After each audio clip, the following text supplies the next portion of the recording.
मेरा नाम रीवा है। मैं मास्टर्स हूँ क्लिनिकल न्यूट्रिशन एंड डाइटेटिक्स में एंड सर्टिफाइड स्पोर्ट न्यूट्रिशनिस्ट हूँ। और आज जिस टॉपिक पे मैं आप लोगों के साथ डिस्कस करने वाली हूँ वो है पीसीओएस। पीसीओएस मतलब पॉलीसिस्टिक ओवेरियन सिंड्रोम। इसके नाम से ही पता चल रहा है, पॉली मतलब बहुत ज्यादा, सिस्ट बन रहा है हमारे ओवरीज में। अब ये सिस्ट हमारे ओवरीज में बनते कैसे हैं?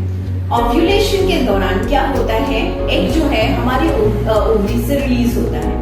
ये एग या तो मेल स्पर्म के साथ फर्टिलाइज हो जाते हैं या फिर पीरियड्स के दौरान हमारी बॉडी से फ्लश आउट हो जाते हैं।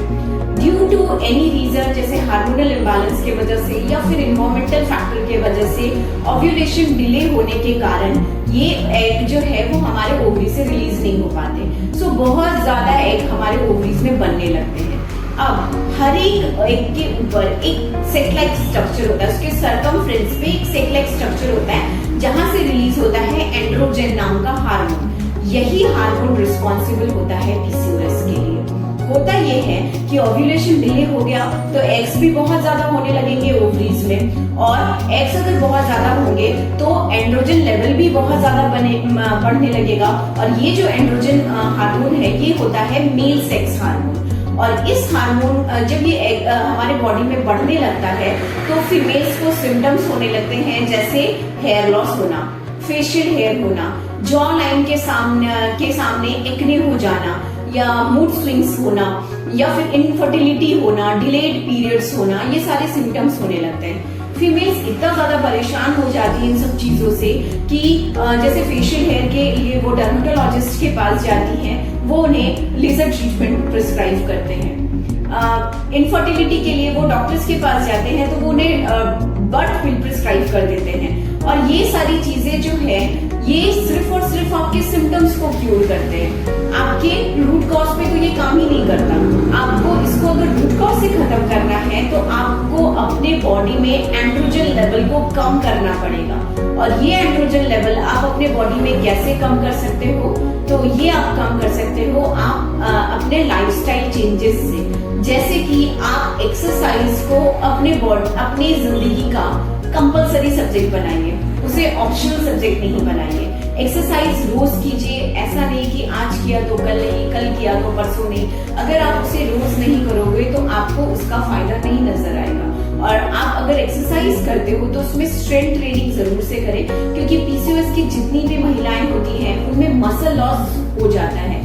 इसीलिए मसल को गेन करने के लिए आपको स्ट्रेंथ ट्रेनिंग करना होगा। दूसरी चीज की आप 8 घंटे का प्रॉपर स्लीप जरूर से लें, क्योंकि जब आप स्लीपिंग मोड में होते हो मतलब आप हीलिंग मोड में हो।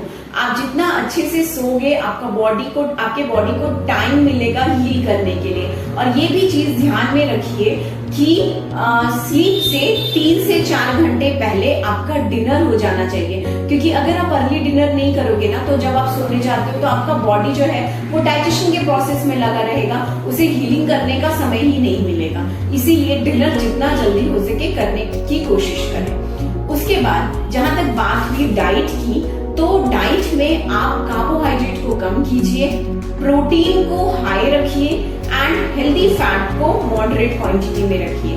कार्बोहाइड्रेट इसलिए कम करने बोल रही हूँ क्योंकि अगर आप कार्बोहाइड्रेट को कम करोगे तो वो आपकी इंसुलिन सेंसिटिविटी को एनहांस करेगा, क्योंकि पीसीओएस की महिलाओं में इंसुलिन रेजिस्टेंस हो जाता है। इसलिए कार्ब्स को आप कम कीजिए। आप अपने जितने भी मेजर मील्स हैं, जैसे ब्रेकफास्ट, लंच, डिनर, इसमें प्रोटीन को जरूर से शामिल करें। प्रोटीन आप दाल के फॉर्म में इस्तेमाल कर सकते हैं, कर्ड के फॉर्म में इस्तेमाल कर सकते हैं, एग्स वगैरह आप इस्तेमाल कर सकते हैं अपने डाइट में। पर हाँ, ये चीज याद रखिएगा कि डेयरी प्रोडक्ट्स नहीं लेना है। डेयरी प्रोडक्ट जैसे मिल्क प्रोडक्ट जैसे चीज वगैरह, ये सब चीजें आपको कंज्यूम नहीं करनी है। आप कर्ड कंज्यूम कर सकते हो, क्योंकि कर्ड जो है उसके बनने में फर्मेंटेशन प्रोसेस यूज होता है और इसमें लैक्टोबैसिलस बैक्टीरिया होता है जो हमारे गट हेल्थ के लिए अच्छा है। और अगर आपका गट हेल्थ अच्छा होगा तो आपके बॉडी में कहीं पे भी इन्फ्लामेशन हो गया है तो उसको हील करने में हेल्प करेगा।